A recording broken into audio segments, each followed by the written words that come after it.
From Their Eyes, a Shadow of the Colossus fic. Chapter 8. Aquatic Adversaries. Hydrus swam through the depths of the lake that was his home. It was the perfect home for a colossi whose natural home was a deep lake. It offered solitude, which was nice for his kind.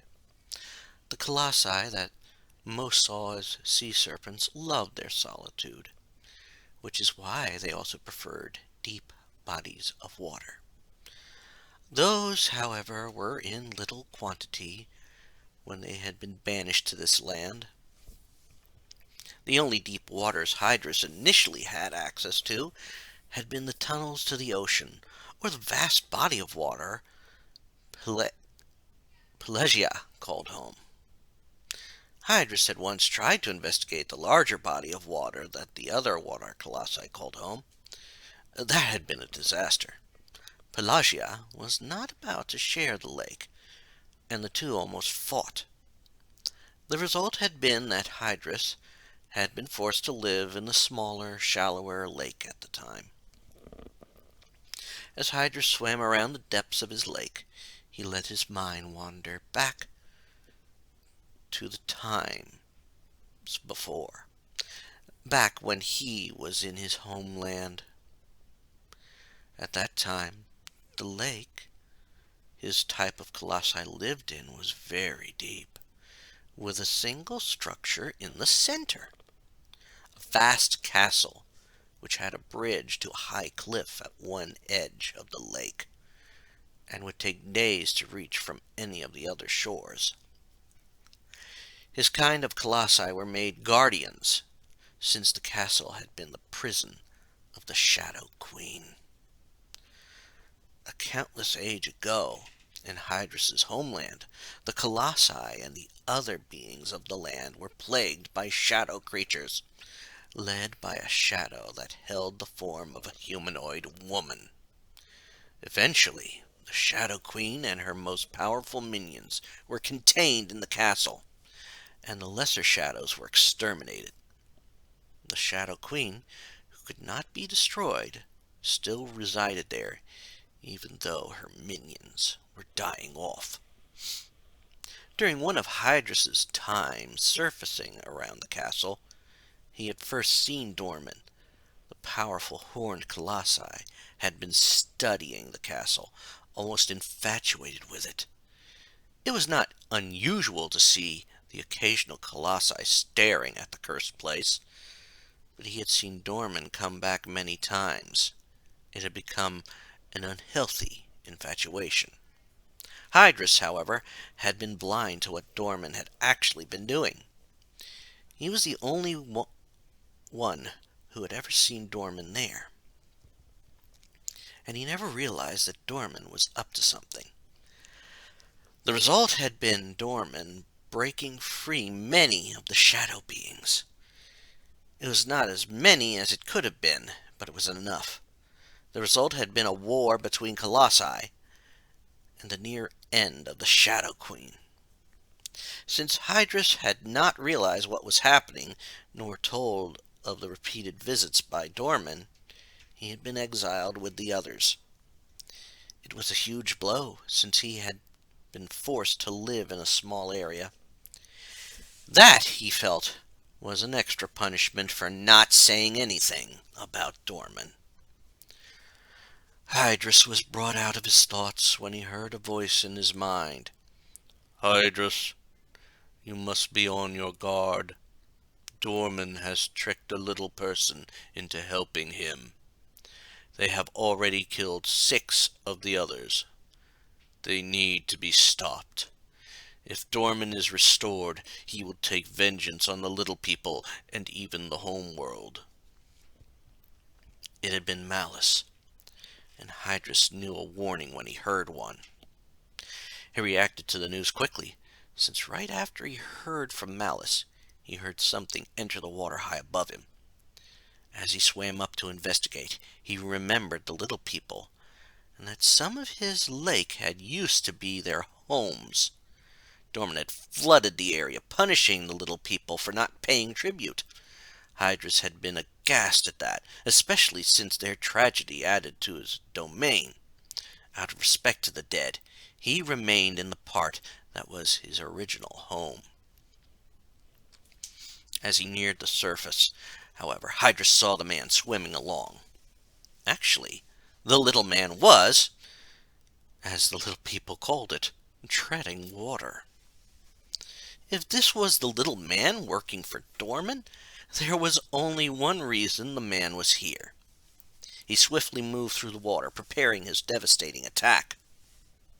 On Hydrus's back, there were 3 spines that created an electrical charge. A shock in the water, Hydrus knew, would kill the little man. It had happened before, with a few luckless little people who tried to tempt fate. To this little man, it would be a quick death.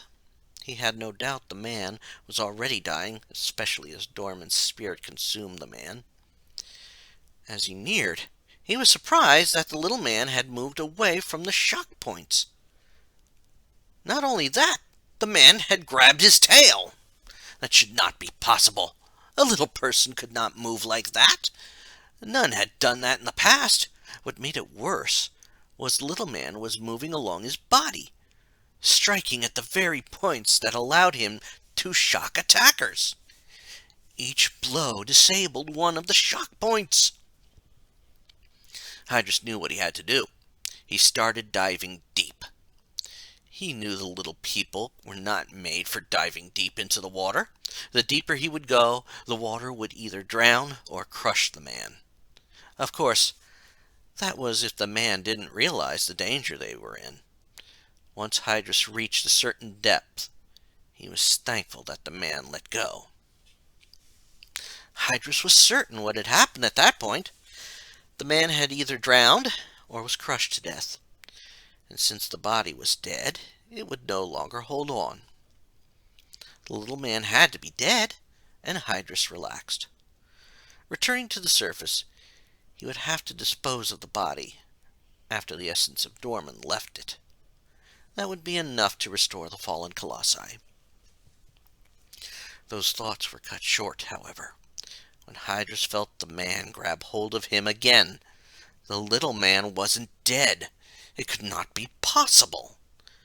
What was worse was that the only shock point left was at his head, near the sigil that bound Dorman's essence to him. Hydrus decided it was time for a different tactic. He breached the surface and swam at breakneck speeds. He had hoped that by doing so, the little man would lose his grip again and go tumbling back into the lake. He kept up this tactic until he felt a stabbing pain at his head. He knew what it was the second it happened. The sigil had been pierced. In that moment, Hydrus stopped accelerating. The body kept moving forwards, but it started to thrash as Hydrus's brain shut down. He noticed that in his final moments, the water was getting darker. He even felt his body start to sink. As his body died, Hydrus felt the essence of Dorman leaving where the sigil had been. He was sure it was snaking through the water and making its way to the little man. Maybe, if they were lucky, the little man would drown, ruining Dorman's plans. That was the last thought Hydrus had. Dorman could sense the death of Hydrus, and he knew his preparations had been successful. More of his essence entered the little man, and that would mean he would be stronger. After that, he could start using that essence to make some of the next encounters easier. The next few colossi would be dangerous to defeat if the man went unaided. While he was focused on those thoughts, Dorman almost missed the fact that the little man was now sinking into the lake. At that moment, Dorman sent some of the shadow beings to fetch the little man. He could not let the man die now. He was close to halfway done with his task.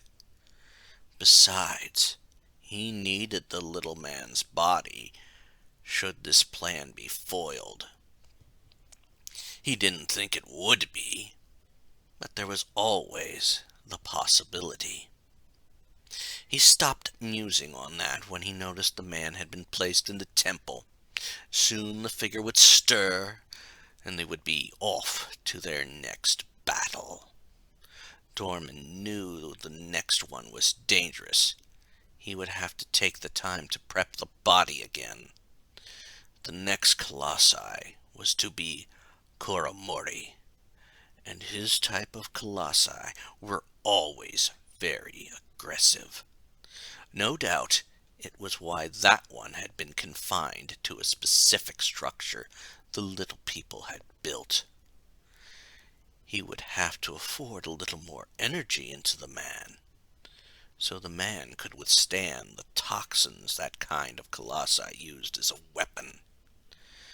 As he prepared the little man, he kept thinking that soon his freedom would be at hand.